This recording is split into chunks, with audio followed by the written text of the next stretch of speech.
As you can see, we've had our eye on you for some time now, Mr. Anderson. Mr. Anderson.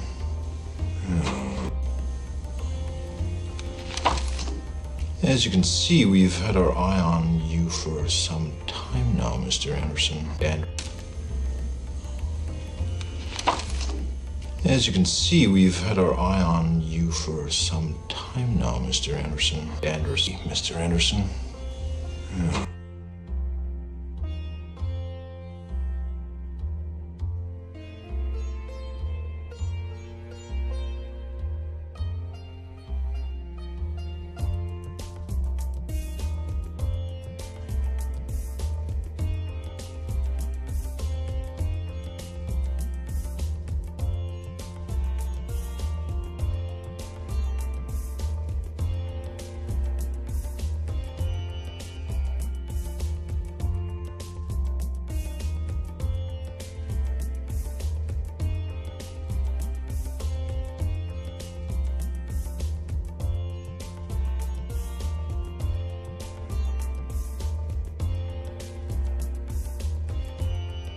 There we go. Good morning, Mr. Anderson. Mr. Anderson. You guys didn't hear anything. I was in there running my mouth. Good morning, everybody.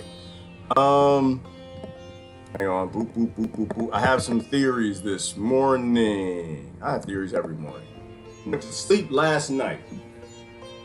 I was watching The Matrix, and that's a lie, because The Matrix was watching me. It's hard. It's currency systems and slavery. What's the difference between the currency system and the prison system? Think about that. I got some great answers on that on the thread. What are the differences? What's the difference between the currency system and the prison system? I need to know the differences. What are the differences? I want to know what's so different between the two. Got that thread currently going. Let's think about Zombieland. Zombieland 2, by the way, is a movie. It's not a repeat of 1913 and people trying to pick the new currency to enslave us. Zombieland 2. Oh my goodness. Hang on, let me share this out. There's a lot of new currencies, boy. We don't seem to get it. We just say we have no idea. We got Bitcoin and Flipcoin and Flopcoin, and they got all the new currency. They got all this new stuff. They don't seem to, everyone wants to repeat 1913. We're just trying to have another sequel. Everybody wants to rule the world. Everybody wants to keep slavery. This is what my theory is. We're all agents, yo. All agents. Every last one of us. Every last one of us is an agent. If you are in a subhuman group, if you speak for yourself, you're an agent. Because what is an agent in the Matrix? Hang on, wait, I'm going too far. Going too far. I only had one cup of coffee though. I only had one. What is an agent? It's something that serves sustainability of the Matrix. Now point out all the people who don't serve the sustainability of the Matrix. Point out all the people in the subhuman groups. See, I think we're all agents, and I think the most powerful thing in the Matrix is it convinced all the agents that they're Neo, and they're not. Think about that for a minute. Chew on that for a minute. All right, let me get set up. Share that YouTube. We are the Borg. Resistance is futile. So what is Neo? Well, I kind of think if Neo exists, Neo is one, the one. I was watching the movie, live, the movie was watching me, but I was listening to the movie because I fell asleep and listening to how Neo is the one. We are the one. I think when we're divided, you're the Matrix. If you're serving a subhuman group, you're a part of the agents. You're an agent. We're all agents. But then again, we're all CIA too. All the information we have on the internet, the Encyclopedia Britannica, the World Book, the encyclopedia, if all the information we had is handed to us from my mommy and daddy, and they were controlled by these secret societies, ended up in this CIA and all this other stuff, we're all CIA too. We're all CIA. The only difference is a lot of us are jealous because the others get paychecks.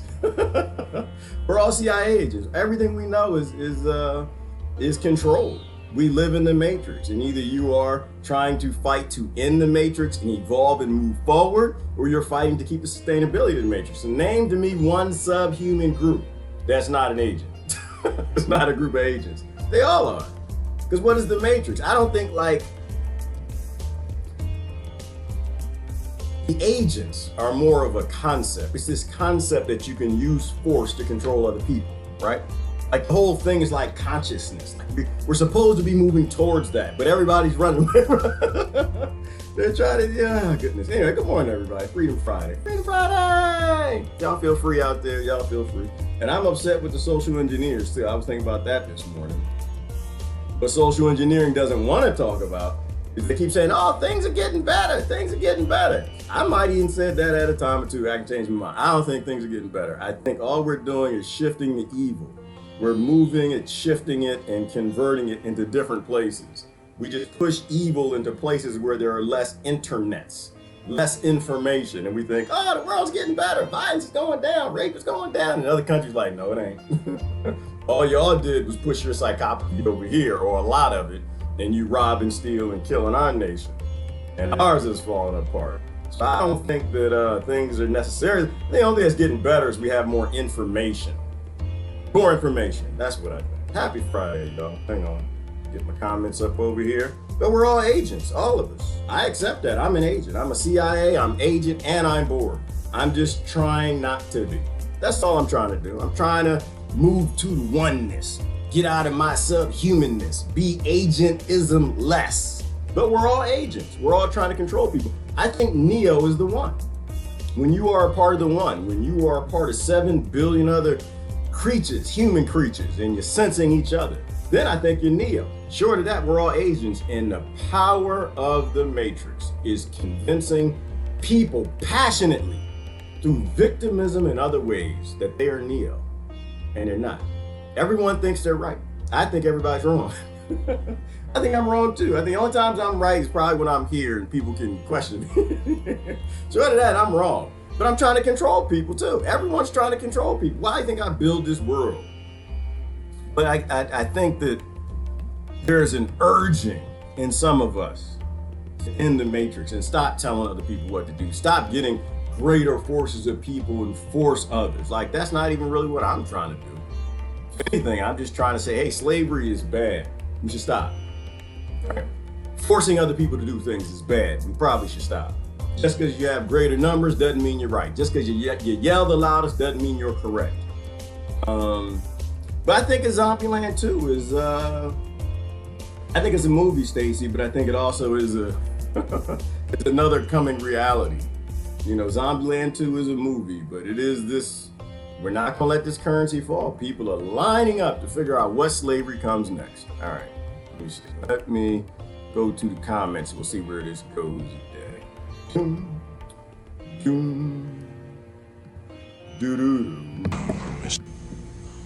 Mr. Anderson. As you can see, we've had our eye on you for some time now, Mr. Anderson. Mr. Anderson. Like all the groups always have their eye on the new members. The Democrats are looking to make more Republicans. Republicans want to make more Democrats. The blacks trying to pull people in. The whites trying to pull people into. Christians, spread the message, spread the word. I think all of that's anti. I think it's all anti. I think it's all supportive of the Matrix. The Matrix stands on divide and conquer. And if you're divided up, then you are definitely serving as a role, as an agent within the Matrix. All right. Sorry I got all Christian on you, but it's all the same. Lots of laughter. Jesus has a Neo complex. Well, first of all, Jesus had nothing to do with Christianity. 1, 2. Let's remember that. And 2, did Jesus have a Neo complex?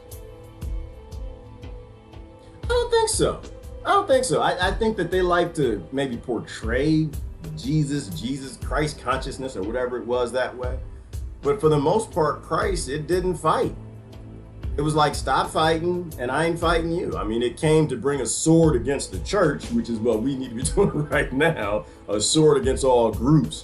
But I think Christ was more of an actual Neo. This idea of leave everybody alone, take care of everybody, feed everybody, clothe everybody. Remember, you gotta always separate modern Christians from Christ because they are not the same thing, not even close to being the same thing. Happy Freedom Friday. Yes, Freedom Friday, Deborah. Fish day. Find a fish day. What you find? Well, it's not freedom for the fish then, Deborah. You're going after the fish on Friday. But it's a good day to go fishing. The only thing we should do is introspect and see all environment in our mirror. And that's it, Christine. I think when you look in the mirror, you see an agent. That's what I see. When I look in the mirror, I see an agent. I see an agent that wants to reform, right? He's tired of trying to convert people and just saying, hey, you need to go be free. Don't listen to what I'm saying. You need to focus on freedom and don't listen to anybody else either. You need to do the things that free you, because currency systems are all about enslavement. There's no difference between the currency system and the prison system, except somebody posted a good comment, except in the prison system, it's not voluntary. Right? That's an involuntary slavery. These currency systems are voluntary slavery. And when you look in the mirror and you start to see these things, you can start to question. And that's all I've been doing. I question the things I believed. You know what, I will say this, Christine, I used to be a phenomenal agent. I'm no longer a phenomenal agent. I'm an agent with a glitch, and I'm glitching and I'm thinking, you know what? Everything I've been taught as a kid has been bullshit. And I don't want to do that no more. Jesus is a fictional figure like Neo. Ivana. No, Ivana, a lot of people say that. I wonder why they say that. Why do y'all say that? Me, I like the plausibility scale, right? If something came along and it literally changed the entire planet, and a lot of foolish people came after it and created religion that didn't do anything that it told them to do, and don't read its scriptures or the Gospels, and a lot of them were modified, written 200 years after it died, and that creature, Christ, human, son of God, whatever you want to call it, went to India and they wrote a name for it in India. And while it disappeared from the Middle East, it was in India, and then it came back. And someone from India actually wrote the book about that. It was historical. So Christ is a historical character. I think a lot of people say Jesus is a fictional character because they listen to Christians. It's not an anti-Christian thing. I believe in Christ. Christ is my teacher. He's one of my teachers. And Christians have nothing to do with that. So is it really that Jesus is a fictional character, or people don't like what modern Christians are up to? They don't like the murder, death, killed, and blown up children and stealing food and not feeding them. I think it's more of that than anything. I mean, historically, if multiple cultures wrote something down, then odds are it probably is pretty true. All right, let's see. We'll do some comments. I don't have a big rant. My 2 cents this morning is that we are agents. We're all agents within Matrix. We're always trying to convert people into our subhuman groups. And the only way to be Neo is to be a part of the one. And once you're a part of the one, you don't want to convert anybody. You want to control anyone. You don't want to keep anyone in your currency system. You want everybody to be free. And speaking of that, Beaufort got in big trouble. Yeah, big trouble. I had to post something. He said, what did he say? He said, you know, the Constitution was a scam right from the beginning because it starts up with "we the people."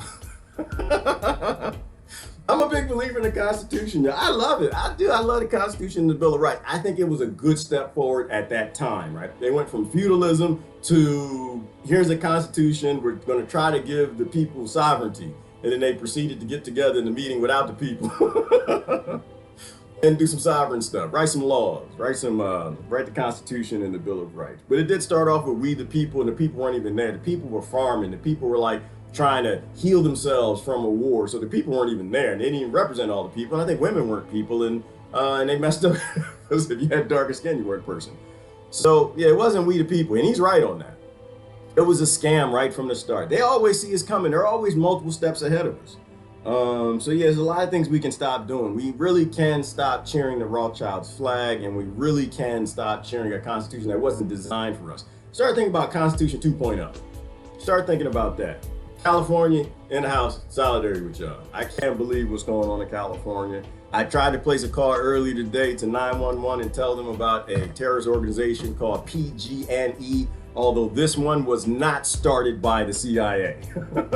This is a true terrorist organization. It's a true one. It's not a fake one. The Pentagon doesn't send any weapons, at least I don't think so, not yet.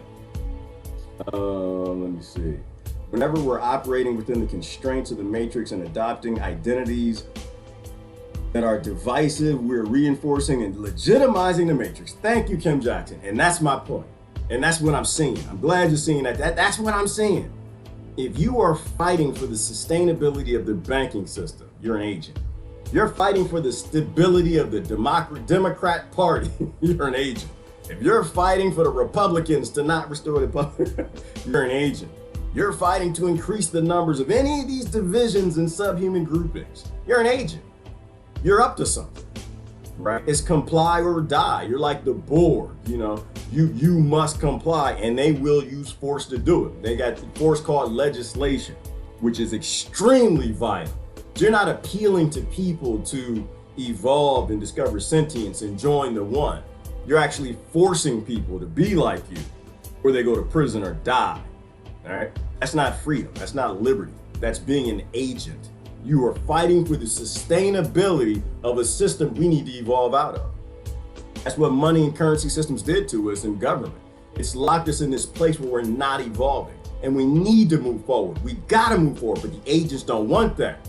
They don't want that because they're working on that retirement. They're working on that retirement. They ain't got that nice F-350 in the driveway. They got that nice BMW. They want that. No, they will be an agent. We're all agents. But that's the power of it. The hero is also the villain. That's how it works, Hunter. That's how, because the Matrix, it convinced the agents that they're the Neos, and they're not. That's how it works. A lot of power. Good morning, Tina. I'm gonna get down. We'll see where it goes from there. Predictive programming. Absolutely, Gabrielle. And the scary thing about predictive programming, like I said, is the software I used to work with when I was deep in the Matrix. I was deep in those big corporations I used to work for. The predictive analysis and the software and all this data they're collecting. A lot of trouble coming, y'all. I was thinking about this morning. Anything that you can't stop, anything the citizens cannot stop that the lords are forced to do to us, that's the thing that you have to stop. Anything that you can't say no to, that's the thing that you have to say no to as a group of citizens or people in a land. And things come to mind when I think about that, right? Because they're using these things to control us. Like they got predictive programming and they know how we'll respond to certain things, but then they have their tools of force. So one of the examples might be 5G. Nobody can stop 5G. They got all types of local town ordinances and states speaking up, but the federal government's still pushing. Same thing in China. Why?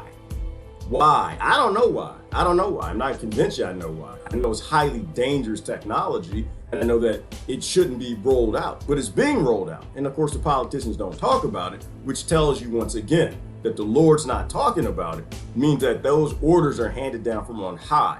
And sometimes they don't know. Forced injections. You can't stop that.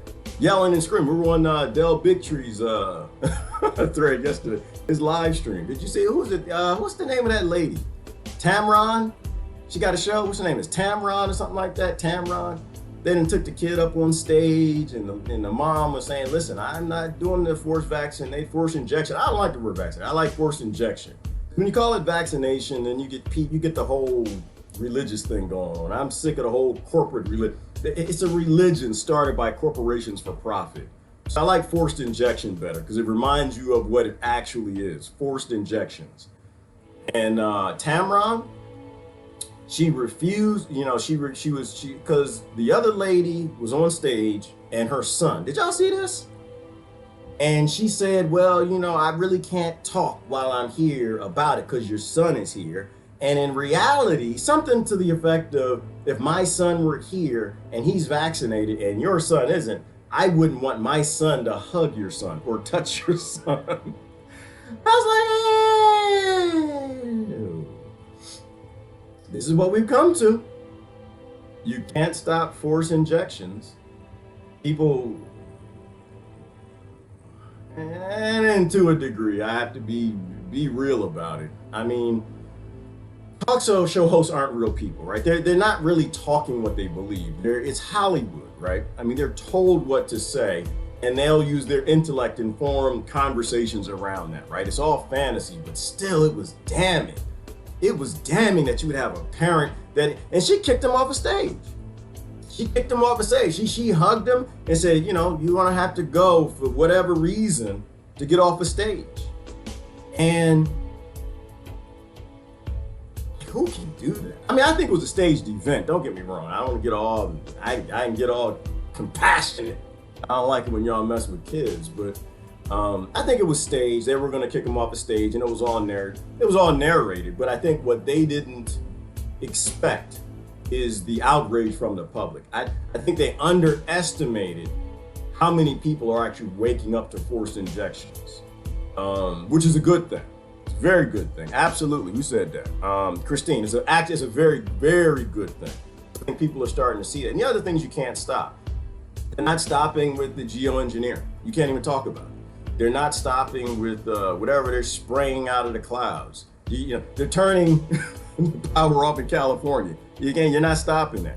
Anything that you can't stop, you have to stop, because there's always, I think, some sort of control behind it. You know, the agents are jumping in and out of everybody and using everybody because we like to put food in our bellies.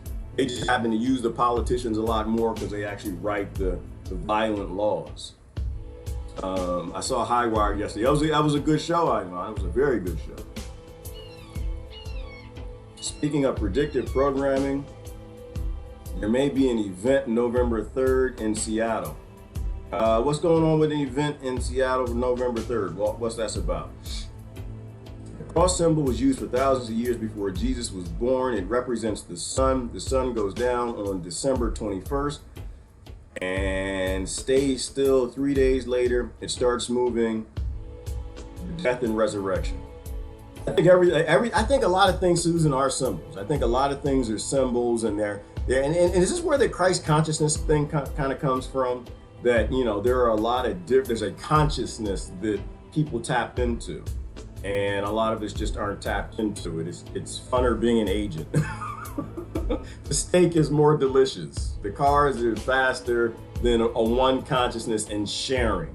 So we get all of our shiny things, and we want to fight with other people. Because we have more shiny things and we're a little more privileged than the rest.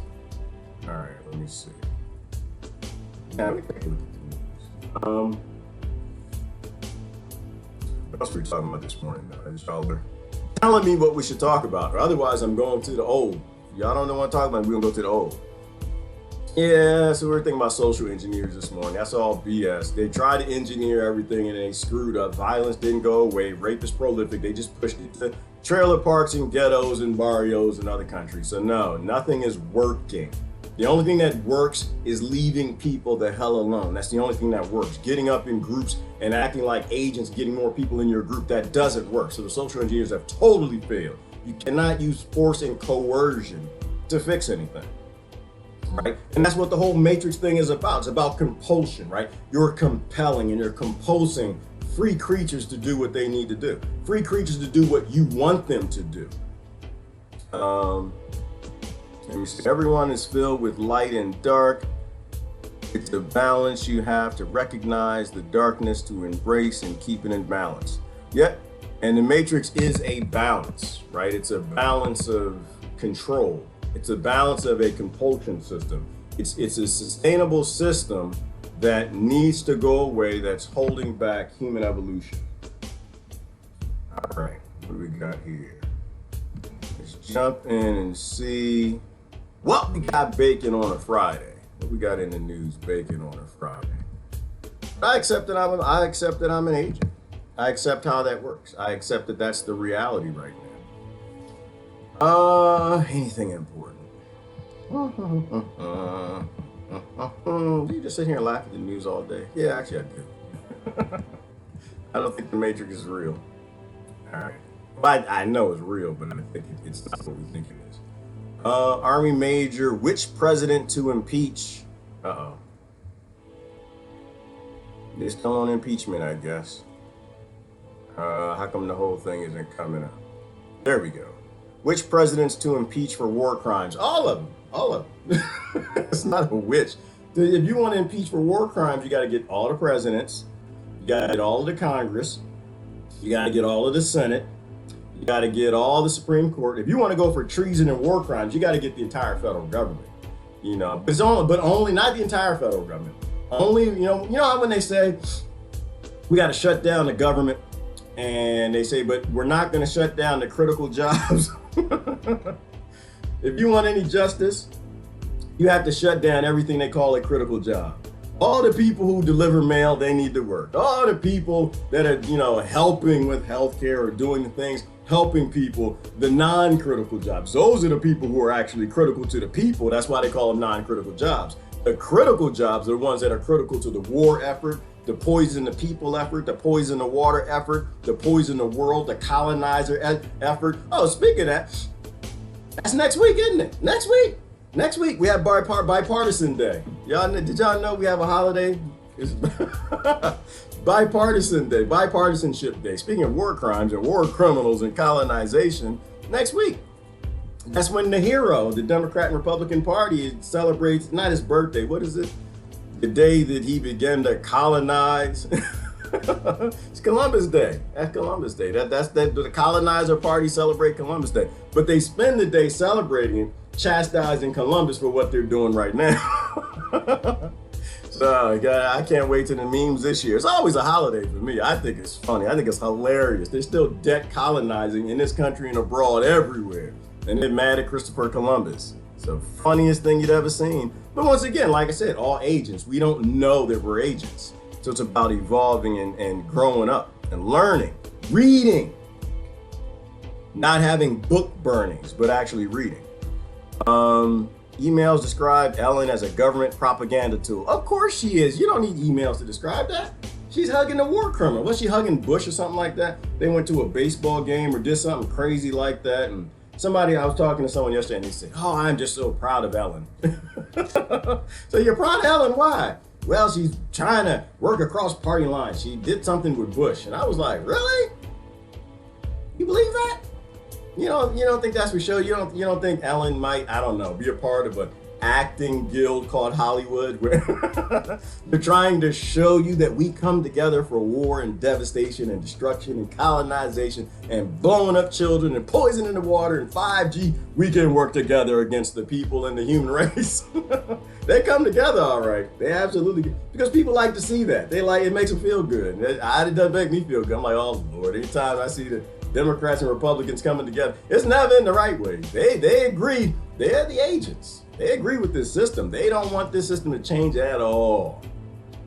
But they want to put little baby tweaks to it because they don't disagree with slavery. They just want to control the slavery. They want to be the master. That's all it is. And I don't believe, like Killer Mike said, I don't think we should fight over who should be the master. We should be trying to get rid of all the masters. Nobody should lead nor follow. Everybody should get the hell out their way. Let me see. We'll talk a bit about detoxing. My skin itches all over for a week. Can't get away. All right, number one, Christine, aloe. Aloe is your best friend. I got aloe everywhere. Aloe everywhere. Aloe is your best friend. And spearmint, your best friends. I make my own lotion. I use shea butter, coconut oil, and spearmint. That kills off all sorts of microbiology and insects. Spearmint, the reason why you put it in your yard, grows like crazy is nothing can kill it. I'm sorry, we're going to plant geek mode for a second. I gotta help my sister out. It kills everything. Nothing can, none of the insects can really mess with mint. Mint is a beast for microbiology and insects. So mint is a good one. Aloe is a critical plant. Some of y'all don't grow, you gotta grow aloe. The silliest fool can grow aloe. It's a succulent. Grows, it's hard to kill it. Spreads and it'll grow big as a dinosaur. All you do is take off, break a little piece, Christine, and put it on that itchy space. The itch goes away, you're good to go. You can make a lotion based out of aloe, or you just use it as you need. Anytime I get a little itch or burn or anything, I don't ask my doctor, I ask my aloe. You just break off a little piece, and what you don't use, you put it in the refrigerator, and it's good for 2 or 3 days. But don't use aloe when it gets old, Christine. Use young aloe, little aloes. Yeah, aloe is kind of like humans.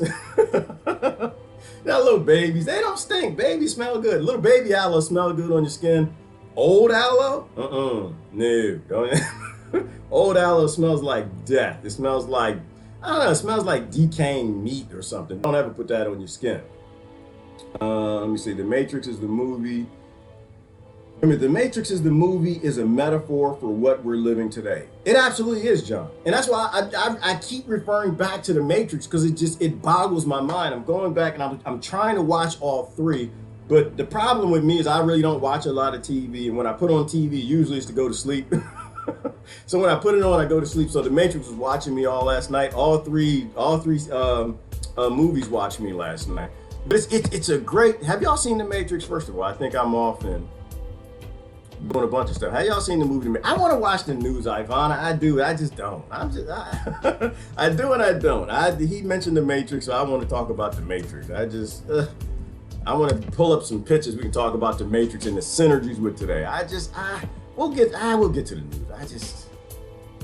Sometimes I have the patience for it. Sometimes I don't. But it's a movie about today, right, John? And it's the multiple matrices that we're in. Right, we're born into the Matrix. We're all agents serving something else, right? We're all agents serving a subgroup of humans or the control of things that control all humans, right? So we're always constantly trying to control each other. And the only way you escape the Matrix, outside of going through the little tube into the puddle of goo, where everybody pees, poops, and dies and decays, it's hard to wake up from the Matrix. But when you wake up, you realize that all the human beings are being used as batteries, right? They're being used as cogs for a greater purpose by this AI, right? There are a lot of interesting analogies and connections, right? The whole idea that there is no atomic matter, not idea, fact, and that we're wave energy, that we're in some sort of a simulation. And it's powerful. And this is why I like it, because when I watched it, when it watched me last night, what I was picking up from it is we're all agents, right? The agent is the sustainability matrix within the matrix. It's the sustainability tool of the matrix. Everybody keeps sending me stuff of Bitcoin and that and a new currency because the dollar's collapsing. Everybody knows it is. And so we're going to go back and repeat the same problem that we have right now. And that's why I was saying yesterday, I don't believe in getting out there and protesting, because most people don't know what the problem is, right? They hate slavery. They hate being enslaved. They hate getting up in the morning and going, picking cotton, but they got to do it and they can't get out of it. They don't want their kids to do it, but they don't really realize the whole basis of this system is control. At the very beginning, something's been trying to control the human race. The only way you escaped is you stop acting like it. You stop passing on its legacy. You stop trying to control other people. You stop being an agent. You walk away from the system. Your power is being this Neo thing, becoming part of a one instead of all these subgroupings of humans. So I think it's a great movie. We're always the agent interviewing the Neo, right? We think we're Neo. We're not Neo. We're agents. We're trying to force other people instead of free other people. So consciousness is the only way out of the matrix. You have to become conscious. You have to become sentient. You got to have more love for other people than you have for yourself. You got to have more love for the one than you have for yourself. And you got to get out of these birth bigotries. And then the media is an agent. John's mentioned, the media is an agent also. Decolonize Day. We just have to decolonize. And Jeannie, we can't decolonize Columbus Day, decolonize Day. We can't decolonize with colonizers.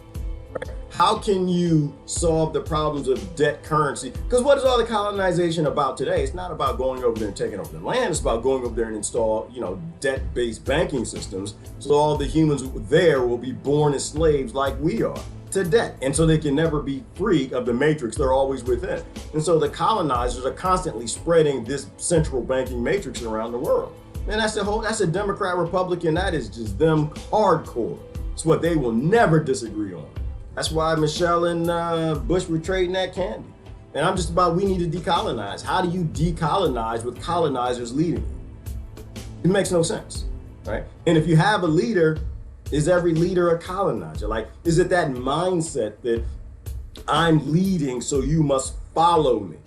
You'll always become some sort of a control. You'll build your own matrix around people who follow you. So nobody should be following anybody. We have to decolonize. I absolutely agree on that, Jim. Hope you got power. I guess you are, so you're here. Somebody needs to call the federal government. Like, here's another example, Jeannie, you out there in California. What did the federal government do yesterday? What we did, is it 24 hours since they told y'all they're turning the power off? Did the federal government swoop in to help? Did they come in with some of the we the people-ish stuff? We the people, the United States, did they do or say anything? I mean, I might be wrong. My theory is they didn't. My theory is they don't give two damns about California, like they don't give two damns about Puerto Rico, like they don't give two damns about any of their citizens. They're not there for us. They're not our government. They haven't been in a very long time. They have a job, and the job is to keep the people fighting each other while they go do something for big corporations so they can get a nice retirement. So I didn't see them say anything, but I didn't look. I believe that they're not going to do anything about California. They're going to let the power get shut off and people are going to die. Let me see. Yep, they're rebranding it right now. Yes, they are, Patricia. They're rebranding. They're getting ready for Zombie Land 2. They're getting ready for central banking debt-based system part 2. And they probably call it Bitcoin. And they think, Bitcoin's gonna freeze blockchain. And I'm like, I know, but they don't even I know, I get the concept of blockchain. I know I'll piss a lot of people off with this, but blockchain. Just process that. I'm sorry, I like word. Block, chain, slavery, enslaving currency system, requiring creatures that are humans to go do things cockroaches don't have to do. To get up in the morning when the bell goes and force them to go somewhere. That's slavery. They call it blockchain. I'm not interested in any slavery concept. I know we can make slavery better. We can make a kinder, gentler slavery, but what if I don't want that? What if being Neo is about escaping the matrix and getting out of the system? So yeah, they're lining up to put the next one in place because we're all serving as agents. And usually it's people who are doing a little bit better within the matrix is why they want to build another matrix. And they understand that they don't get to control that matrix. We don't need money. Money needs to go away. It's what requires us to be slaves. Money is a representation of human labor.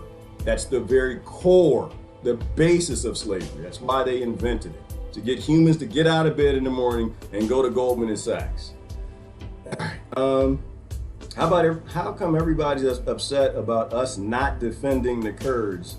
Nobody is upset about Turkish invasion, which is an act of war. Why, Ivana? Because of television. It's just television. So it's Hollywood and television. See, it's just the Trump thing, right? They hate Trump.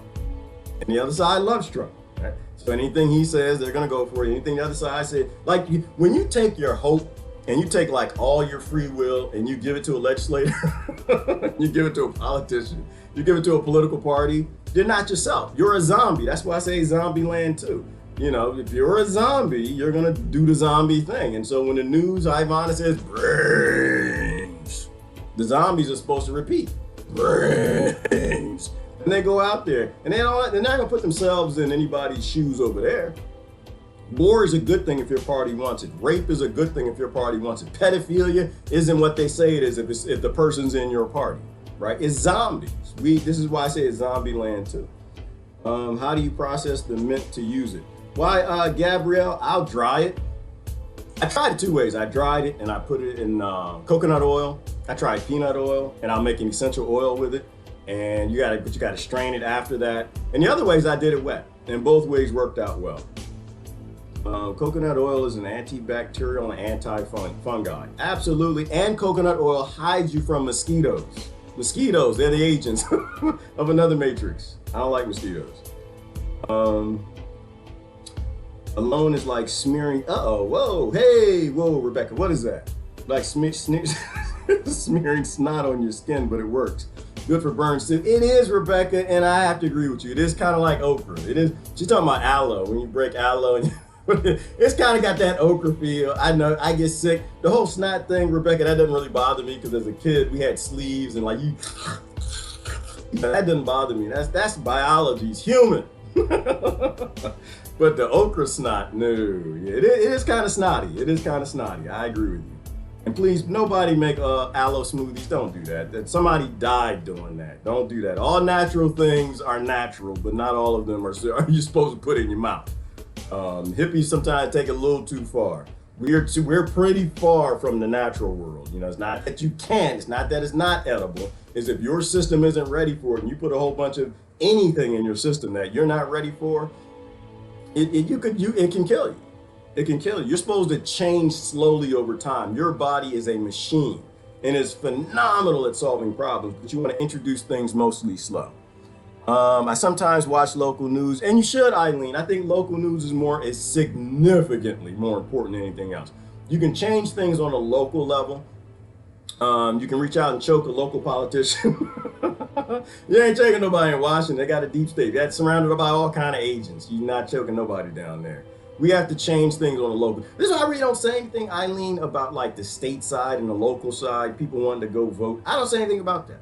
I don't. I mean, I'm not sure. I still don't really believe in it, but I don't say anything about it. I'm talking about the federal level. And I'm trying to reiterate and to be accurate with what I'm saying. Our problems come at that height, and it's the states that need to fix that problem. And it's the states that are a little more beholden to the local government and the local people than what the federal government.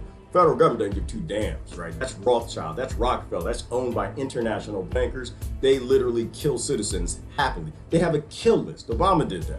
Right? They have a propaganda act. They can lie to you, they can kill you, they can rob you through the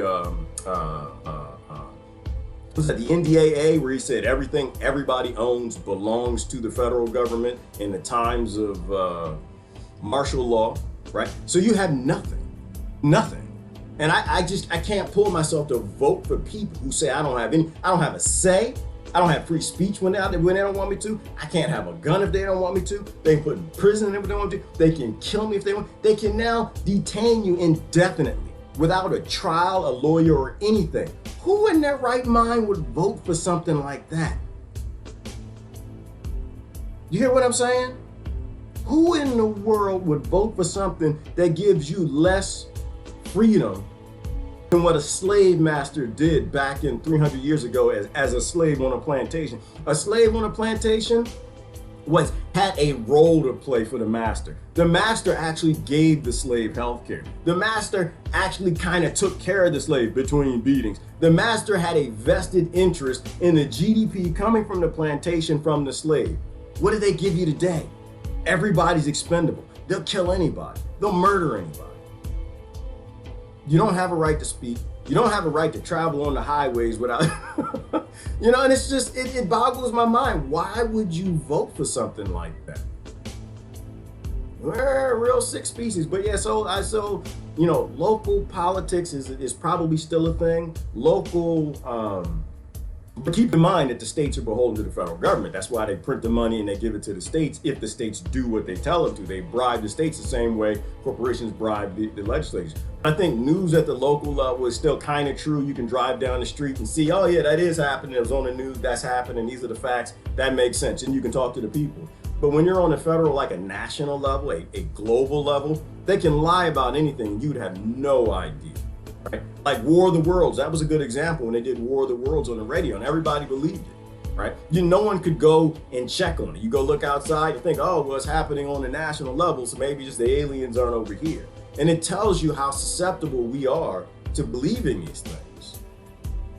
So yeah, I won't say anything about the local level. People do what you got to do, but you don't go vote for a demon that doesn't even give you a right to have a life.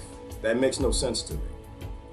You're so right about this. This human vessel with our monkey mind, emotions, and hormones can contribute to us doing uncharacteristic things if we're not careful. And that's what it comes down to. I think Kim's replying to Susan on that. They use our evolutionary adaptations against us. They use the warrior genes against us. They use our victimhood against us. They use history against us. They use everything against us. They use the newspapers against us, the radio, the media against us.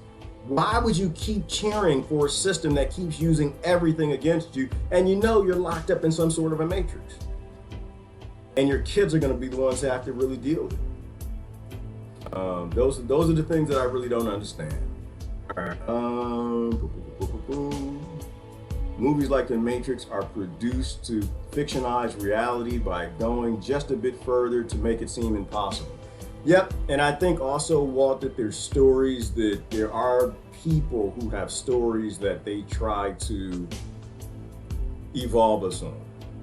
There's a degree of truth to everything. And I think if you really pay attention to Hollywood, there are I don't know if you want to call them spirits. You know, they say we got the demons and you got spirits, but there are very positive messages if you look between the cracks. If you don't look between the cracks, you just see the fantasy and how impossible it all is. But there are a lot of truths and great analogies. And sometimes I think they come out of people's subconscious, the writer's subconscious. They don't even know what they're doing, you know, but they're giving us these concepts that are coming from the human experience, the human condition, or cellular memory, transgenerational, handed down, whatever, or soul, or being driven by, I don't know, aliens, other dimensional creatures like the movie K-Pax. I don't know. But they're very, very evolving messages that come from these movies for people who want to actually pay attention. All right. Let me see. Let's get down.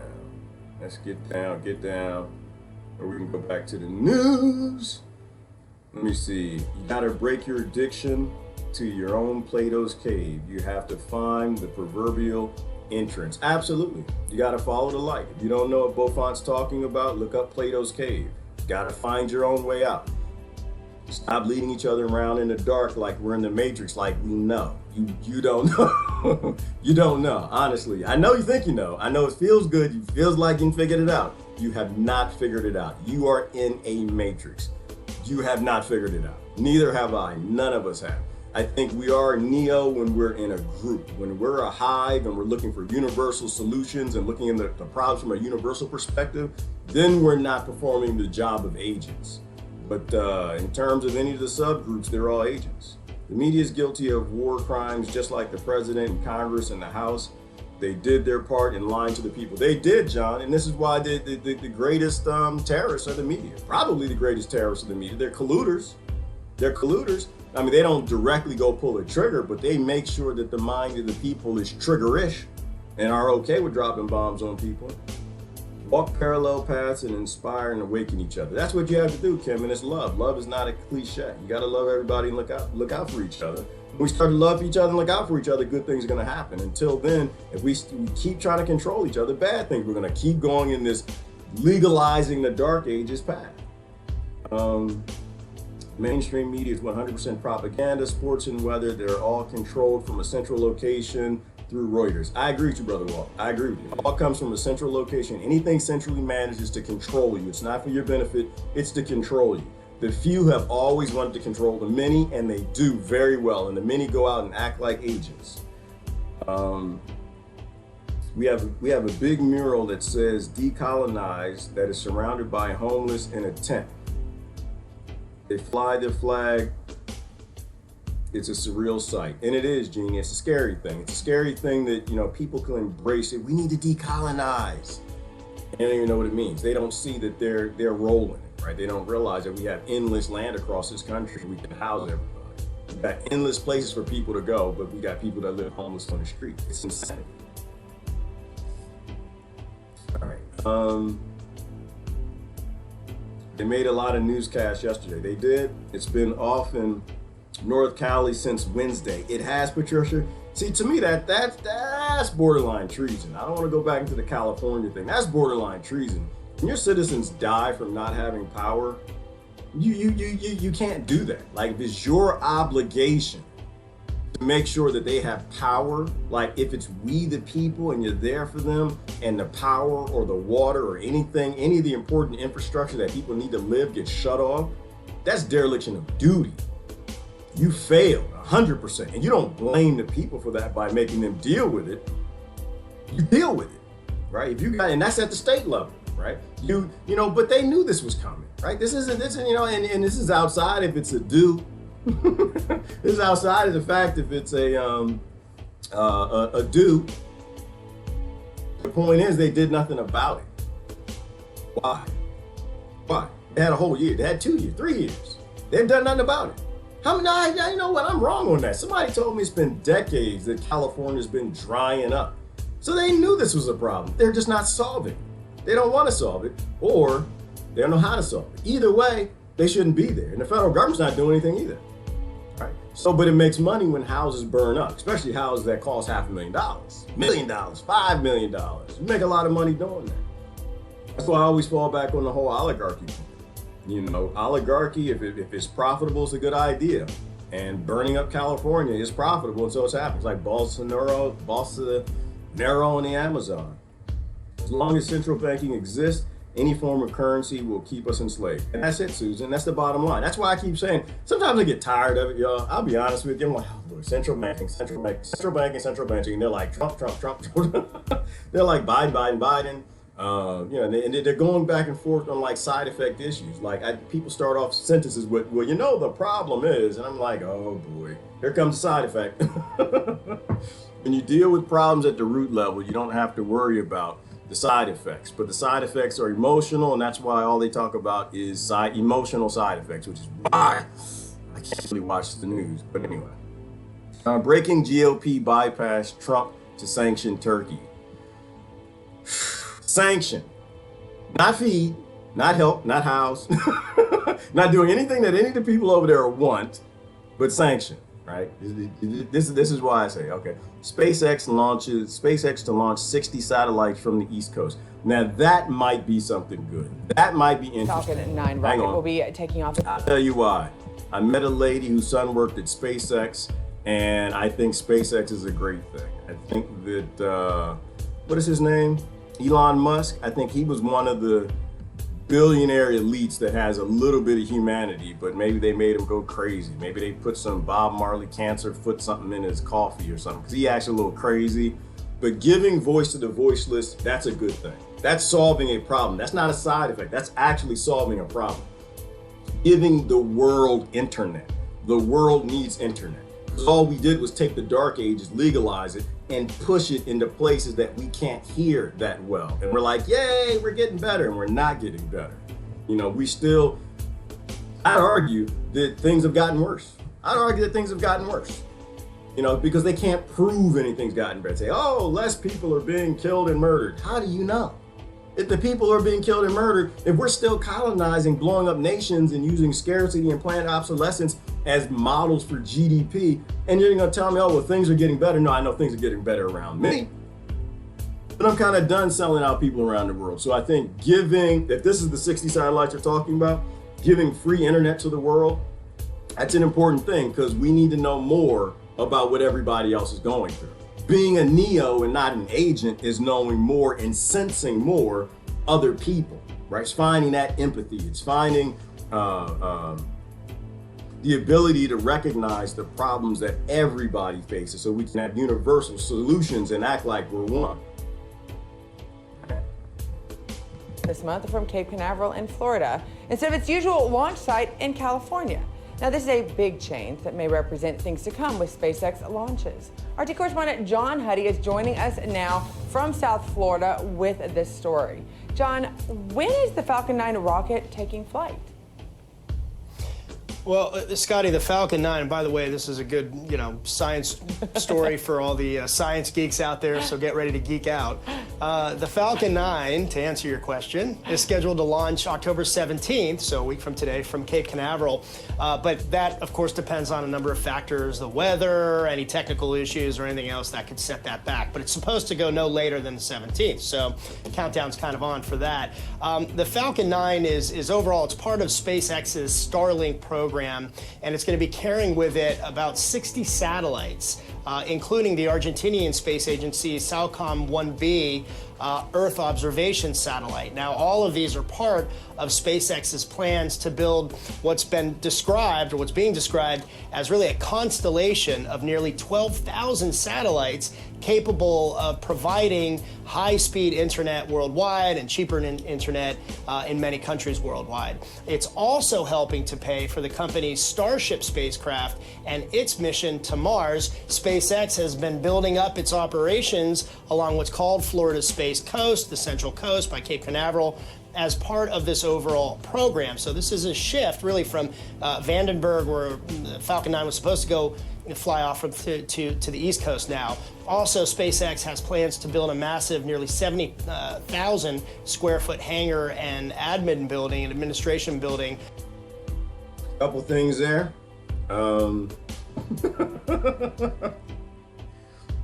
So yes, it's an important and a good thing for a world to have complete internet, but also to have cheaper space travel. Why is that important?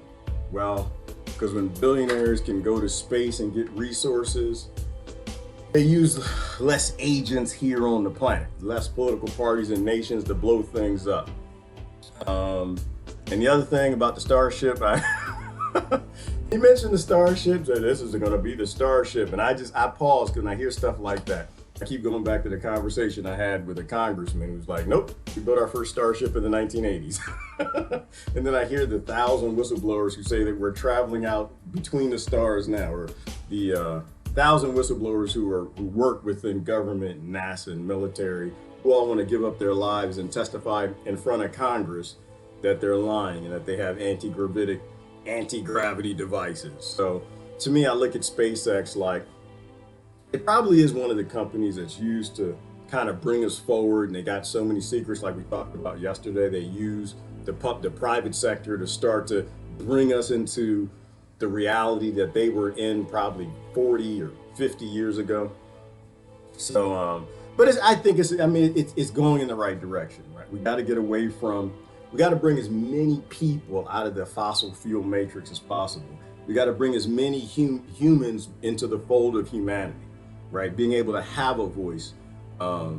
The only shame is we're coming forward at the speed they want us to, because everyone's still voting for secrets. They're still embracing the matrix that, you know, as agents that they can keep these secrets. Randall Carlson, I love Randall Carlson. He explained the dark ages were dark because the climate changed. When weather for colder, harsher to grow crops, sickness spread, etc., before humans became masters of the universe. You see, the climate change. Yeah, well, climate change, well, what is that saying, Susan? That he who controls the weather controls the world. Right? If you control the weather, you control everything. If people can't grow food, they can't do anything. I was thinking about 5G outside of geoengineering. We can talk about that all day. Outside of that is 5G. Plants use electromagnetism to grow. Right? Plants use insects to grow. And insects use electromagnetic energy. So if wave 5G affects that, you actually with 5G could control what grows and when it grows. You control what's being pollinated when it's not. You know, outside of all the other horrible things of being able to see through walls and know where everybody's at, like it's the ultimate spy tool, right? If you can see where everybody's at inside their house, in which I think they can now, they just can't get a great clear picture using the, what is that spy device the police have? But this is like the ultimate spying. You immediately can know where everybody is at all times. You can stop crops growing anywhere you want through weather modification devices, or probably even 5G. You can push insects out of areas. You can send birds to other areas. You can do all kinds of things. I think that's a bad idea. Like I'm not interested in like the whole, it's conspiracy theory. I don't care about that. What I care about is, should you give a government that doesn't think you have a right to life, speech, spears, food, should you actually give that ability to a few powerful people? Why does that make any sense? That's why it drives me crazy, Susan. I just said, I'm like, are you serious?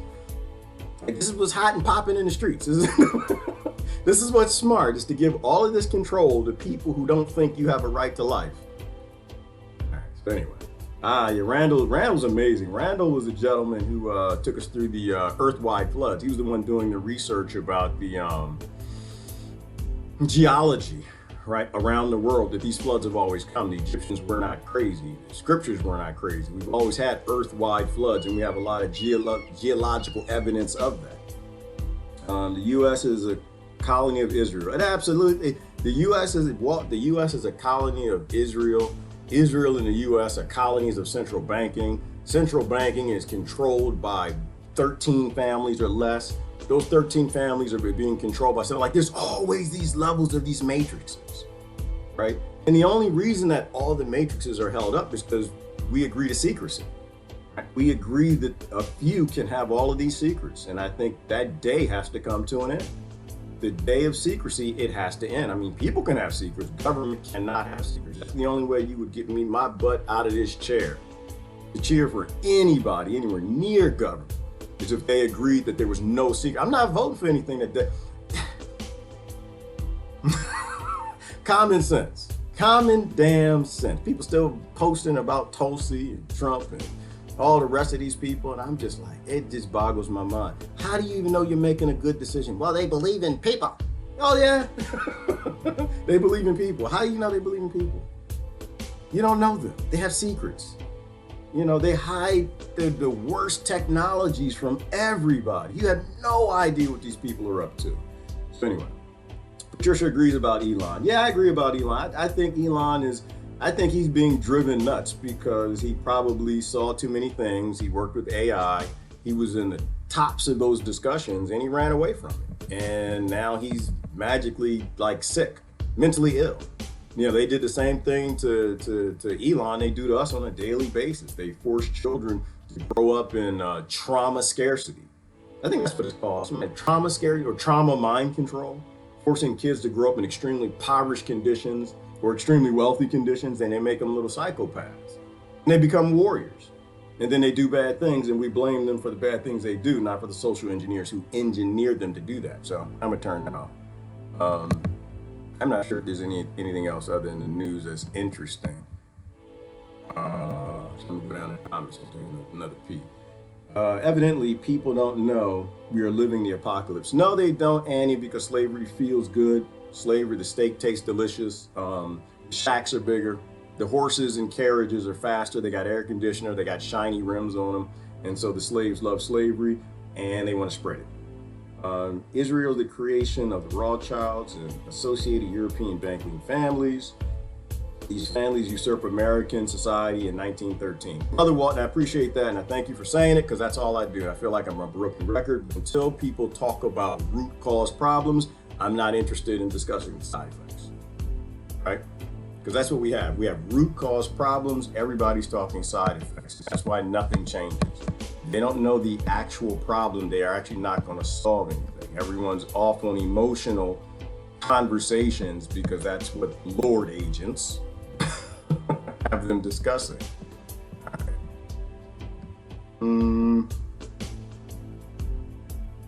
What else? GOP declares Congress something. Hold on, wait. GOP declares Congress. Oh, GOP dares Congress to impeach Trump. I hope y'all don't do that. I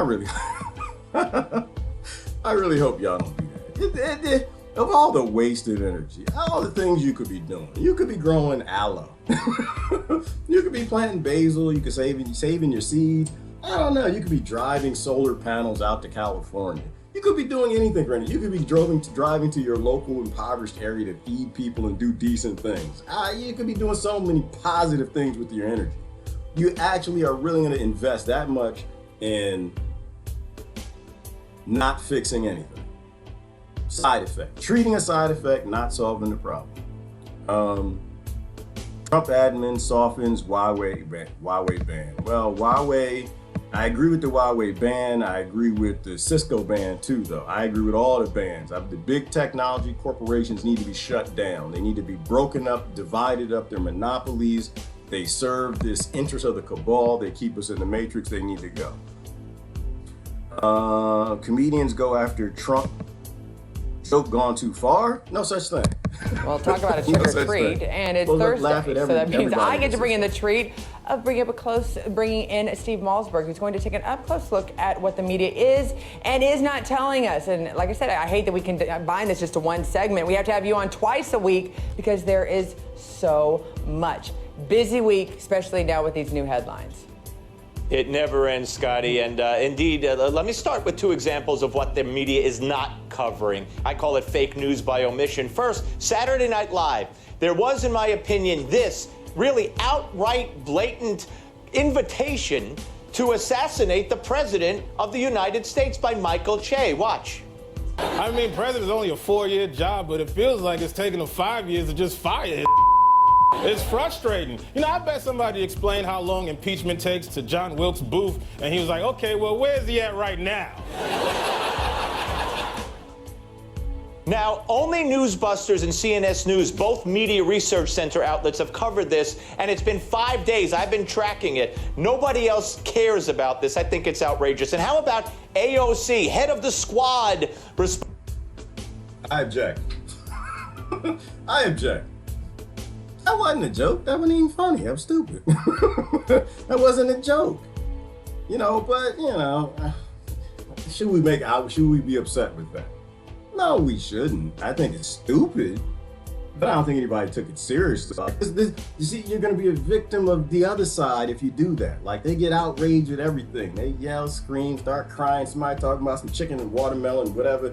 Laugh at the stuff or don't laugh at it. But don't, you know, comedians are comedians. They work for Hollywood, right? They're there to control you. They're there to make you outraged. They look at the nuances in society and they try to create jobs on fictional characters around that narrative, right? And so he's a guy trying to make money and he knows most people laugh about stuff like that. And so he's trying to make a joke. I didn't think it was funny, but I don't think he's being serious. Don't. So you gotta be careful with this political correct stuff. Like it's free speech. You can say anything the hell you want. You know, don't be bad as the other side now. This is what I'm saying. This is why I don't choose sides. It's just, yeah, exactly, Victoria. It's just comedy. It's not funny. It's just entertainment.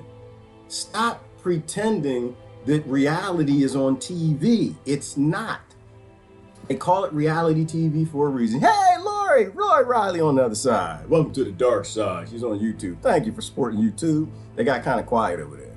The voters are still hoping for a savior. We were there with them not long ago. Yeah, I was, Lori. So I don't judge anybody. I was an agent fighting for the system. I was an agent. I thought the Democrats were the way. I was fighting for the matrix. I was doing the best that I could. And I said, this ain't the way. And I shifted over to Republicans, and I was like, I'm an agent, fighting. No, I was an agent. I thought I was Neo. Nope, I wasn't Neo on the Republican side. And I said, this is crazy. I went to the independents. I was like, yeah, I'm Neo fighting. Now I'm an agent trying to get them to join my side too. And then I stopped and said, well, what if we just left everybody alone? And I think that it was probably a Martin Luther King speech and other things people say. You put everything together and create this picture that, wow, everybody's trying to control everybody. And they're all trying to keep the matrix going. They don't want to end the matrix. They want to run the matrix. They just want to be higher in the matrix, right? They don't want to end slavery. They just want to rule the plantation. They want to be the ones holding the whips. And so, yeah, I was them. So I can't judge them. Like it's an awareness thing, right? It's an education thing. It's a research thing. And this is why, you know, we talk about it. You know, people have to start to see the matrix. Otherwise, how can they not want to be a part of it? You know, the matrix has a lot of nice toys and shiny things for the adults. So I don't judge anybody in it. I just say, keep doing your homework, keep reading, keep reading. Same thing with religion, Lori. Like people are like, oh, we're gonna be praying for you, you pagan. I'm like, all right, I'm down. I spent my whole life reading the Bible, and I finally came to some awareness. All right, my interest is in utilizing ancient scriptures and wisdoms handed down as teachings, you know, to teach me, right? These things were written down to enlighten us, not for us to necessarily create religions. We're either going to use documents that our ancestors thought were so important, they had to write down at a time where less than 1% of the population can read, and we're going to use that to try to figure out our world and how they were being played back then and who we should be today. To me, like reading scripture to me is like, it's like listening to your ancestors, like listening to your elders. It's like listening to people who are smart. It's like listening to centurions and trying to figure things out. So yeah, I kind of, and I don't judge them for it. That's my point. You know, people, they still believe, and it's okay, you keep believing. It's like reincarnation. I think that might be real. I think we are in hell and we just keep getting reborn here. And the only objection I ever had to that throughout my life, Lori, was my daddy says my daddy said it ain't true. That was my objection. That was my empirical data. We can't be reincarnated. We die and go to heaven or die and go to hell. It's just not debatable. Why? Because that's what my daddy gave me in a book. And where he get it from? That's what his daddy gave him in a book. Okay, where he get it from? That's what his daddy. And he keep going back to where they get it from. That's what the king allowed to go into the scripture. Yeah, those king things weren't really nice guys. So yeah, I don't judge anybody. Everybody's in a different spot. Just love people, keep reading. That's it. Love everybody, do no harm, respect everybody's sovereignty, and keep reading. And let God be whatever it is to everybody. Leave people alone. Let them be atheists, let them be agnostic, let them be Muslim, Jew, Christian, whatever. This world works the way it's supposed to when everybody's acting like Neo, not agents. Only love drives out hate, and that's it, Lori. Only love does that. Nothing else does that. Yeah, it's weird seeing Lori over there. Lori, you know what Lori's over? Eileen's talking to Lori over there. Yeah, you know why Lori's over there? Lori knows that I read every comment on YouTube. That's why she's over there. She figured the Matrix out. She's like, oh, I get it. If nobody's on YouTube, I jump over there. He has no choice. He ain't got no choice. Lori's controlling me. She knows how I work now. Because the YouTube comments stay up there because there's less people on YouTube than Facebook. Facebook, I have to like filter through the comments. I'm trying to get to something. All right. So yeah, this whole media thing, joke. If it's funny, it's funny. I'm good with that. It's comedy, people. It's just, we need to be adults about this stuff. I don't know why we take this stuff so seriously. Let it go. Nobody seriously wants to, well, no, okay, maybe some people do want to do that, but that's all psychopathic. Psychopathy isn't a joke. These are real things people struggle with. I don't think it's funny, but let me see. GOP veteran of Clinton's impeachment doesn't see valid case against Trump. And there is no case. I don't think there's a case against him. I don't think they'll impeach him. They really don't ever really impeach anybody. It's every president they try to impeach because it rallies the monkeys. It gets them all discombobulated and fight. Give them something to fight other than anything that's actually a real problem. Every president pretty much does the same thing because the system has control. Presidents are just higher level agents in the system. The system has hierarchies and the president is nowhere near the top. But it's a great distraction against you from actually focusing on solving any real problems. I'd love for somebody to tell me otherwise. I'd love to hear it. I just, please. I beg every day for somebody to tell me otherwise, but until you give me some real reasons why a president has power in a world where trillionaires own countries, then you're making up stuff as you go. Women in Iran attend their first soccer match in 40 years. We are a planet that just doesn't give two damn about women. And it's a good thing. I mean, don't get me wrong, that women actually can go to soccer matches now, but in the reality is there isn't a nation on this country that respects women, period. End of story. I don't believe in respect-ish. Right? You got nations like the United States, they respect women a little bit more-ish. Either you respect someone's sovereignty, you respect the creature, or you don't. Period. You don't, and you don't. They're always trying to move forward slow and give women more rights. Instead of just saying you're a free, independent creature, we have no rights to tell you to put tape on your nipples. Okay? You always got something. There's always something. You can never just say, you know what? I have no control over you. You're a free creature. So I don't judge Iran. Iran is it's just slightly different from America. But no one respects women, period. Medvedev has meltdown at Shanghai Masters, okay. Kennedy Center exhibits a G.W. Bush portrait, of U.S. military. You might have to watch this. U.S. military something. Military veterans. I came from a military family. I have absolutely no respect for family. Sorry, I know criminals.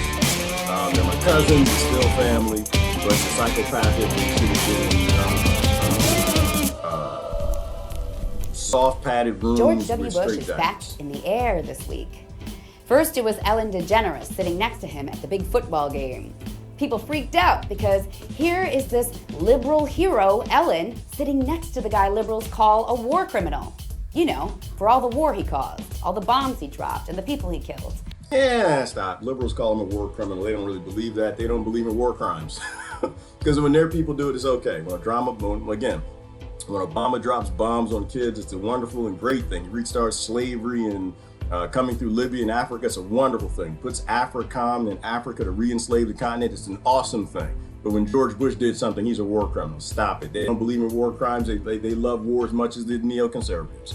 So they're all on the same team. There is no chastising of war. It's just you're picking and choosing who is more apathetic. right? Or you're picking and choosing who lives and dies. It's like, you don't have to ask anybody in America anymore their political party. All you got to do is ask them, who are you indifferent against?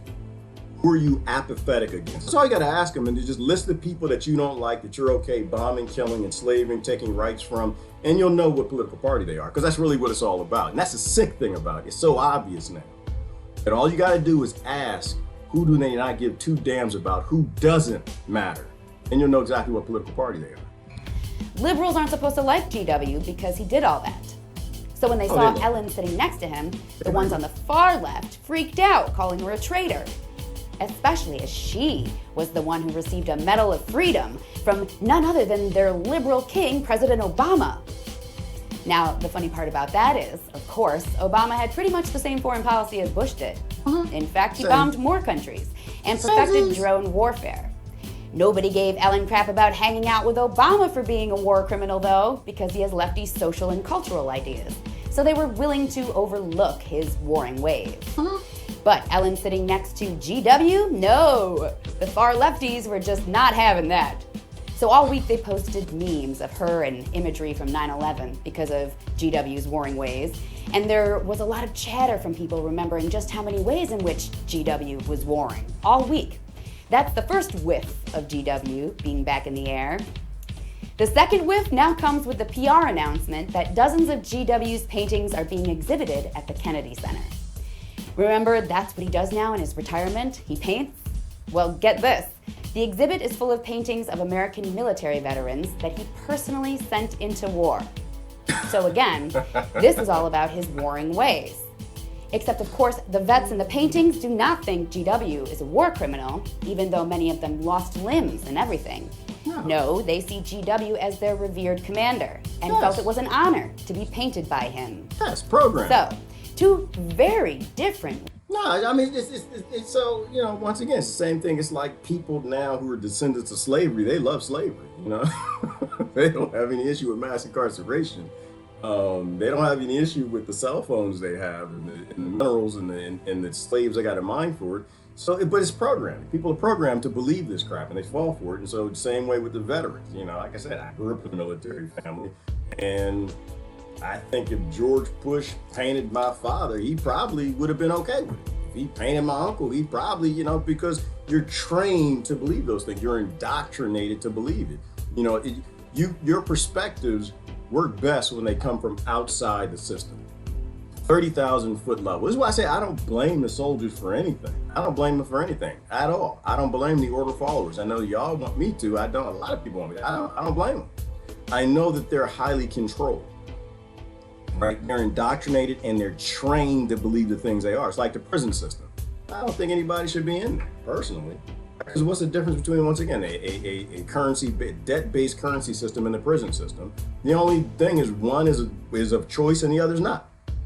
Right? People are brainwashed to believe crap, and they do. So, Whiffs. The problem isn't George Bush. The problem is not Obama. The problem is war. The problem is not the Republicans. The problem is not Democrats. The problem is people believe it's okay to murder other people because you don't like them or you want something that they have. We knew that in daycare is a bad idea. It's a bad idea in this politics thing. Of GW this week, both pertaining to his warring ways. People on the left have their perspective, people on the right have their perspective, but that doesn't really matter to me. What I find interesting is that right now, during this tumultuous time in our country, we're thinking about that dude, GW, and the role he played in making America what it is today. And that's at the heart of GW being back in the air right now, I think. As a whole, we're grappling with what the hell our country is at this point in time.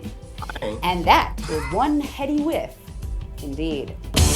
You're only grappling with what this country is if you're not paying attention. I ain't grappling with nothing. I know exactly what it is. It is a psychopathic murder kill machine, debt-based currency, apathetic, indifferent monster that needs to go the hell back to hell from whence it came. It is the Antichrist. I have no, it's not for me, it's not about me, it's not we the people that give two damns about the people, their power, their water, their food, their safety, their freedom, their speech. I don't question it. I'm not guessing at all. Well, what's wrong with America? It's nothing. It's working. That's what's wrong. It's working. The system is not broken. The system was designed to be this way from the very beginning, and it probably took them from we the people to 1913 to figure out how to completely re-enslave it back to feudalism, which is what it is. If you think there's something wrong with America, it's because you don't know what an oligarchy is. That's the problem. The problem is people don't read, they watch TV. And TV's designed to lie to you, just like the newspapers were. Let me see, the news has become high school. Yes, it is, and the children and the adults are the new children. Hopefully the children become adults. Butthurt over comedy, which is crazy, Victoria. It's just comedy, it's no big deal. AOC, an actress recruited to play the role of Agenda 21 Congresswoman. I appreciate you just saying truthful things. You just say, see, you know the funny thing about how Walt said that? He didn't say anything bad about it. He didn't say anything bad. He just stated the fact. And what are you gonna do with that? What are you gonna do? You can either take it and like process the depth of that statement, or you can get upset about it. And I don't think you should get upset about it. I think you should just process that we are in a matrix, we're being controlled, the agents are recruiting agents, we're all agents, and maybe we should be agent-less. Trump is being assimilated into the Illuminati game card created decades ago. The joke could be predictive programming. Could be, Gabriel, or people are in tap with things like, what's that called when you see the future? Not remote viewing, but deja vu. And there's some people who are more in tap with that than others. That's what I think. And so some people see where this is going. We call, folks like that prophets, but I think there are a lot of people who see they're key players in how all this plays out. And we called those people prophets in the past, and they can see the future. And it's not, probably not. Probably there's no such thing as a future in the past. It's probably just gravity and electromagnetism and time, and they work together in some sort of function, something that Einstein and Tesla alluded to. And there's some people who tap into it and some people who don't. So long for free speech. Yep, yeah, well, Victoria, all this is always about is taking rights, right? They want to take free speech. Everything's human control, remember? Everything is human control. Everything you see on TV, it's about getting people to agree with removing their rights. It's about getting them to agree with serving more as agents and less as neos. I hate that comedy is becoming so PC too. We are gonna lose our sense of humor. We are, Kim, if you support it. You gotta just don't support it. Comedians who are cleaning up their act, don't watch them. I don't watch them. Half the time I don't share them. When I watch stuff, it'll be like old Eddie Murphy. It'll be like old Dave Chappelle, even new Dave Chappelle. I appreciate Dave Chappelle. He's not playing the PC game, and that's where we need to be. We need to laugh at everybody. When we laugh at everybody's wretchedness, that helps us become that neo-oneism, right? You start to realize that everybody's ridiculous. Like I got into this discussion with whatever her name is, because she keeps changing her profile. Sissy. She said, white people, we need to stop it, and we're horrible, this, that, and the other, and that's why when we breed with black people, we become better. I'm like, girl, you have no idea. I grew up with the blacks.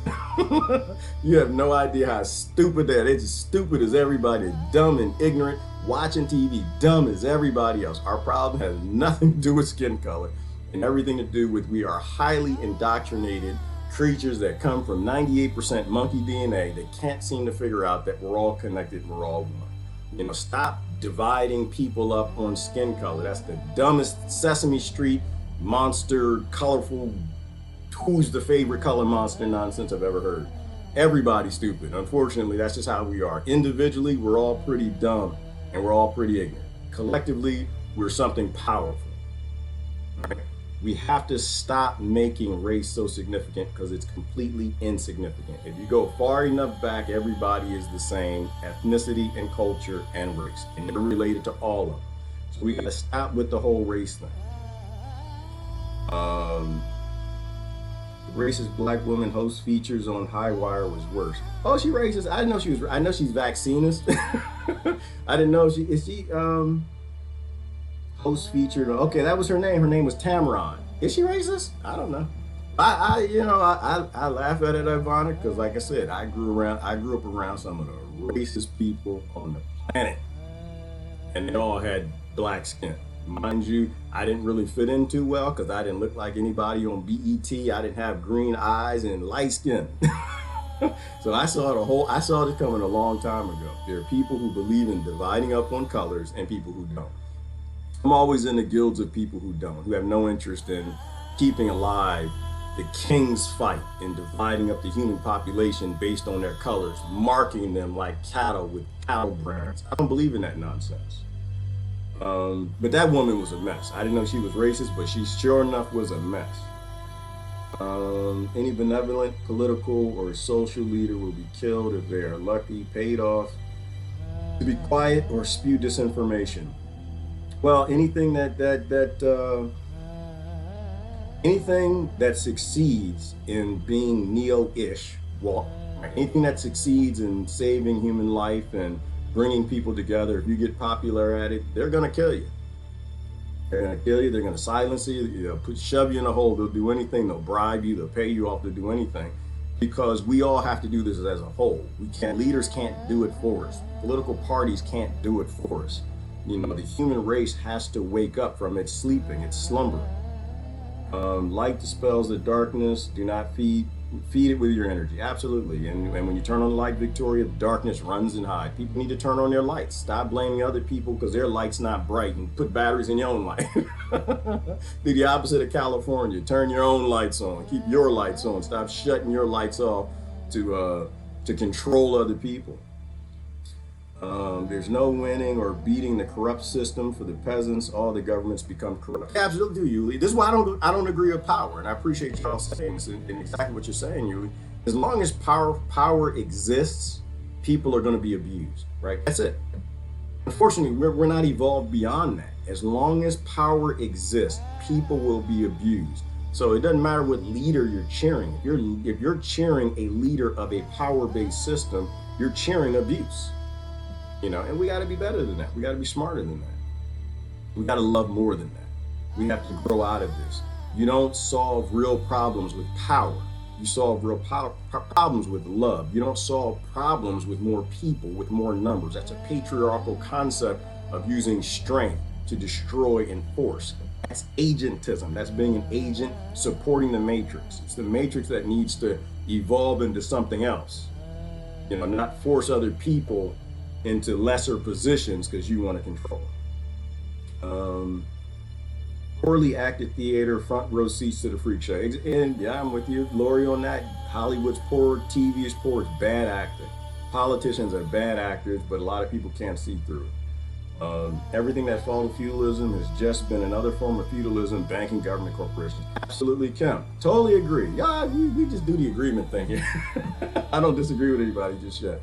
Absolutely, feudalism never stopped. They just keep morphing it because they want to keep the matrix going, and they get a lot of people. The nicer you make slavery, the more agents you can get on your side. So the nicer slavery wins, and we need to stop enslaving people. We need to stop with enslaving-based systems. Don't compel anybody to do anything. If your system is based on compulsion, it's foul. And a debt-based system is based in compulsion. A system of force is always wrong. That's what being a neo is. I'm trying to become a neo and be an agentless.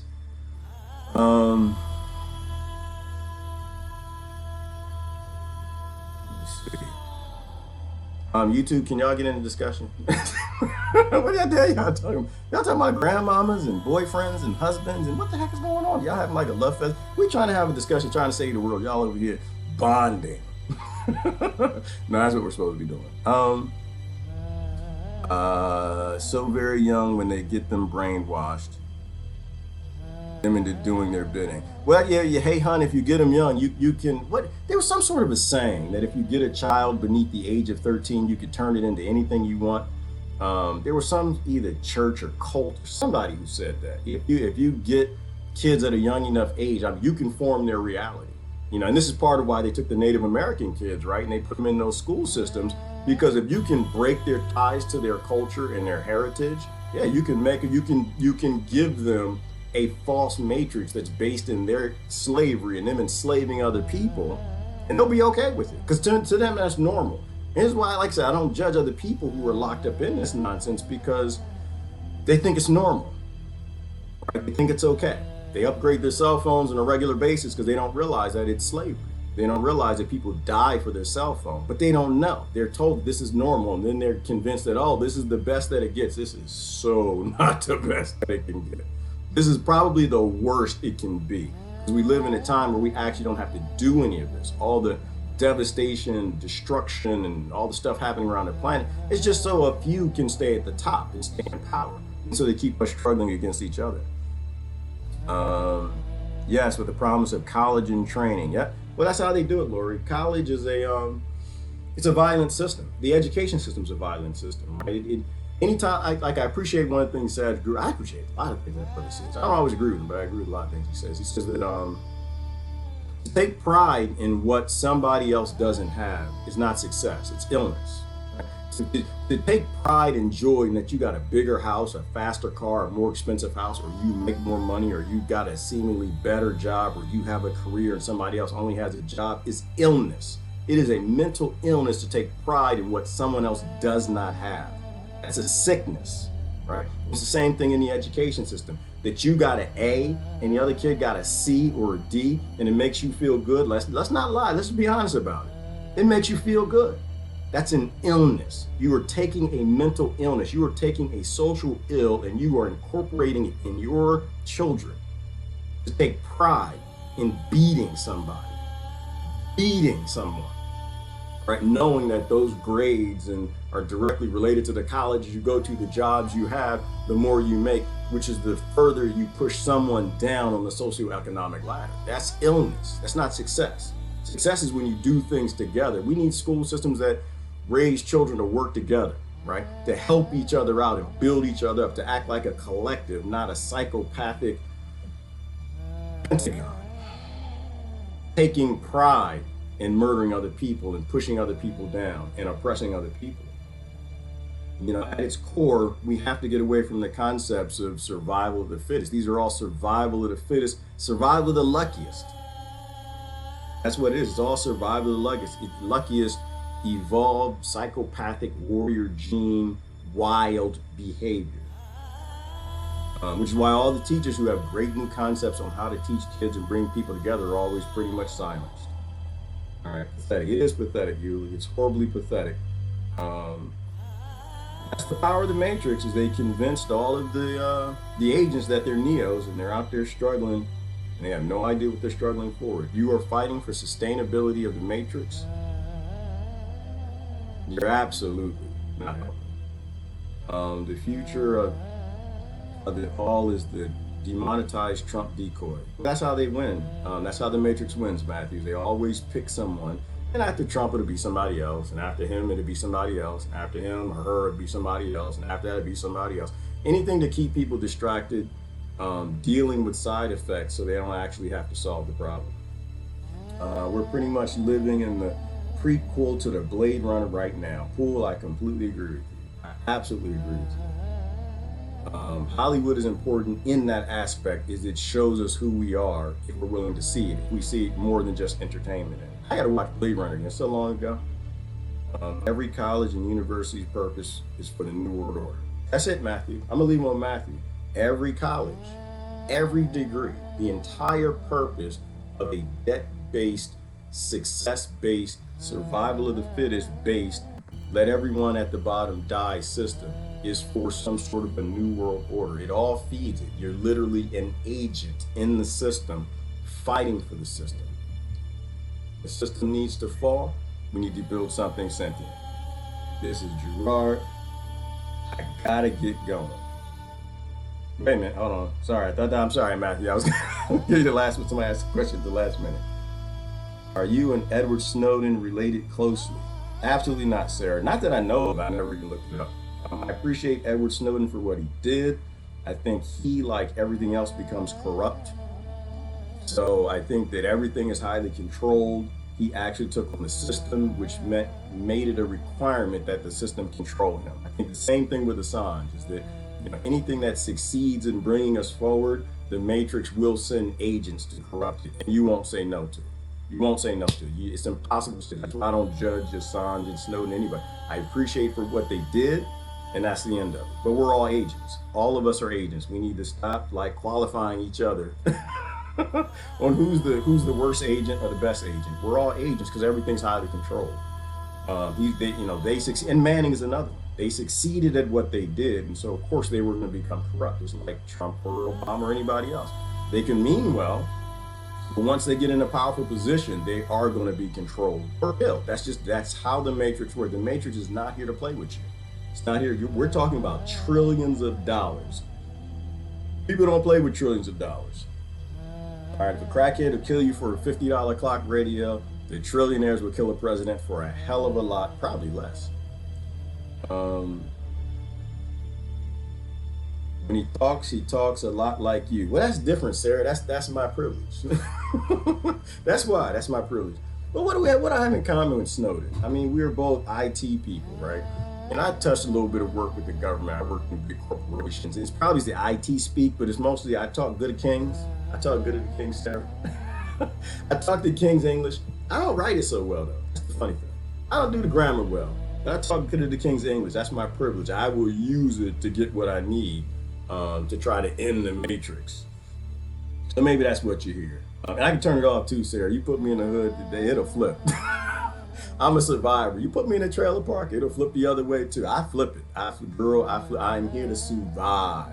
I'm here to survive the Matrix. It's like Neo. When Neo goes into no, it wasn't Neo. It was what's the girl's name in the Matrix? She was on the rooftop and she needed to learn how to fly a helicopter. She's like Scratch, whatever his name is, because I don't remember his name. I was half asleep when it was on last night. It's like, I need instructions on how to fly a Huey 202 helicopter. And it's like, thank you. You know, she knew how to fly the helicopter. That's how I am. I will survive. You know, the only thing I'm trying to do less, Sarah, is sell out. I survive, but I will flip my language. Because you know what? Outside of survival and thriving, it's about getting along with people. Right? If people see something that they have in common with you, they're more likely to listen to you. They're more likely to have a conversation with you than to judge you. They're more likely to listen and relate. Yes, Trinity, thank you, Ivana. And part of making people feel comfortable, I think, is how we fight the Matrix. We gotta make people feel comfortable. This is the only thing I agree about with that saying. They say, meet people where they are. You know, when I meet people, and I see someone who is obviously different from me, but I have a good idea perhaps of where they come from, I'll shift. Because the more someone who doesn't look like me and they're not from where I'm from, but they see themselves in me and they see some commonalities, the more of a community we build. We can't have a common sense unless we have a lot of things in common or some things in common.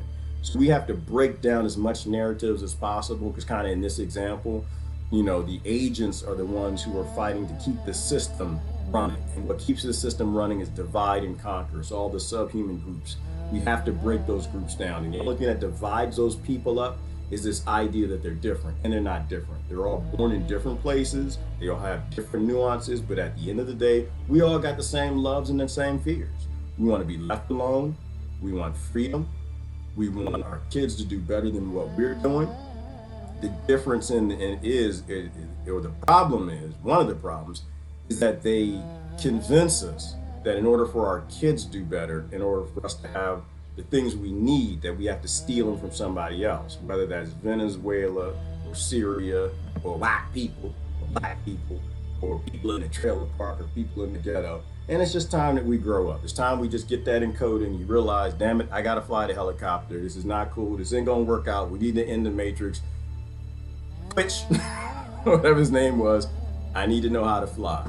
I believe I can fly. Anyways, Fly Friday. I gotta get out of here. Freedom Friday. Y'all have a great weekend. Y'all do something great. Please go out and meet somebody that's not like you. That's how you learn. You meet everybody around you, grew up around you, that like you, they look like you. You can't learn a whole lot from them, but you can learn a whole lot from your cousins that come from a different walk, a different country, who are different. But you gotta sometimes make them feel comfortable to get them to open up and realize that you're not a foe. You gotta take down that threat assessment that our subconscious does, that the mind does, by finding things in common, breaking that ice. How you going? Y'all have a great day. It's Gerard. I'm out. Love y'all to death now. Bye-bye.